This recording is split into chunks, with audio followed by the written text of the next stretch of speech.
Hi, this is Scott with Specter Gear, and for today's product spotlight, we're going to be taking a look, or rather a closer look, at our CST 3-point sling, which is our cross-shoulder transition sling. To begin with, first off, I should state that all we're going to be talking about is the sling itself, not the actual attachment methods for the front or rear of the weapon. We'll cover those in weapon system specific videos, but to go into all of the different ways that this sling can attach to a weapon, it would take quite a bit of time given the vast selection of slings that we offer. So when we get to that point and you're interested in a very specific weapon and how the sling interrelates to that, you'll soon be finding a video that will show that pretty clearly. So getting into the sling, what it's made from, how it works, etc. The webbing that we use in the sling is 1.25 inches wide, and it's that Goldilocks stuff that I've talked about in that it's not too stiff, not too flimsy, just right. It took us a while to finally settle on this particular webbing, but we're very happy with it. It's stiff enough to be resilient, but flexible enough to conform to the body nicely. Webbing's nice and smooth, so it doesn't abrade the skin on your neck. It's good stuff. We like it, and we intend to use it as long as it's in existence. So all of the closure points on the sling, for instance, at our main closure point here, we have a heavy-duty bar tack. At the transition release buckle, heavy-duty bar tack. Any closure point, even this 1-inch piece of webbing at the rear, is a heavy-duty bar tack. We go extra robust on the sling. We do not want to have any kind of stitch failures, so we make sure that we build this stuff to last. And as I mentioned in other videos, we have slings that were purchased for people's first deployments all the way back in the early 2000s and are still in service to this day. So what makes the CST sling kind of unique? Well, first let me talk about the points involved with describing, or rather the term 3-point sling.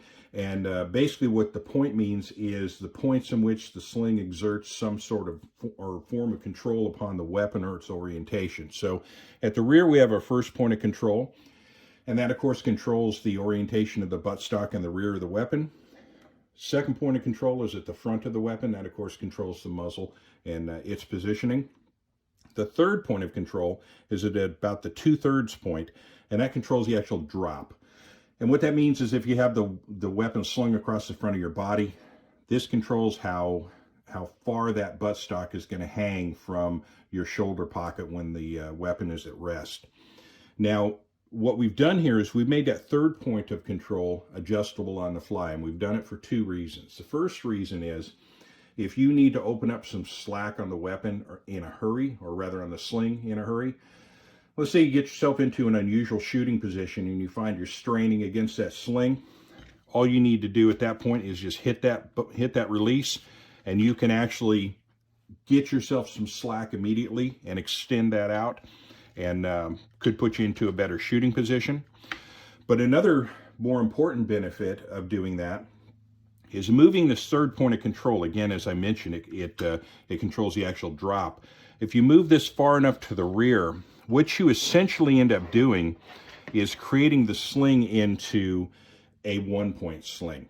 And that will then allow you to rotate the buttstock over the top of the sling and move it from your strong side shoulder to your off side shoulder fairly efficiently.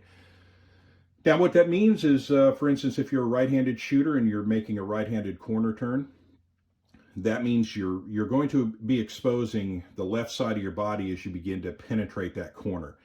And as we all know, you don't want to penetrate that corner with any part of your body that doesn't have a muzzle moving in front of it. So this allows you to, on that right-hand corner turn for a right-handed shooter, get that weapon off to the left side of your body, so that the first thing that penetrates that corner is your eye and your muzzle, and you can then engage any threats that appear as you pie the corner. If corner pieing is an unfamiliar concept to you, I suggest you look that up. It's a definite life-saving skill, learning how to properly take corners. This sling allows you to do that efficiently without having to remove the sling from your body or make any major adjustments to how the sling is being worn at the time. When you're done, you can simply slide that forward and lock it down again. And again, it would lock at either position. This is not a self-locking buckle, so at any point you make an adjustment. If you want it to stay there, you're going to need to lock the cam buckle back down. But that's essentially how it operates. I'll be providing some more detail on how you carry that movement out when we do our range stuff and our live fire stuff that we're going to be having fairly soon. That's right up there at the top of the list of stuff that we need to actually show you how it's done. But for most of you, I'm sure you can figure it out with no problem. But as I said, this makes this 3-point sling just that much more versatile and efficient.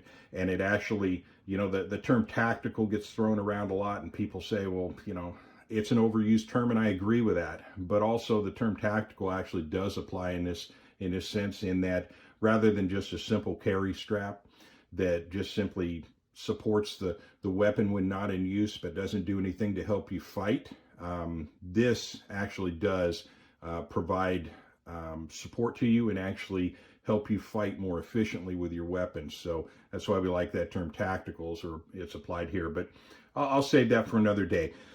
There's not much more to say about the sling. I've talked about pretty much everything. I've talked about how it operates, and I've talked about what it's made from and how it's put together. So with that, we'll go ahead and bring it to a close. And I'll mention, as I always do, these slings are manufactured right here in the United States in Visalia, California, and can be purchased, or for more information, visit us at spectergear.com. And with that, I'll thank you for listening. Have a great day.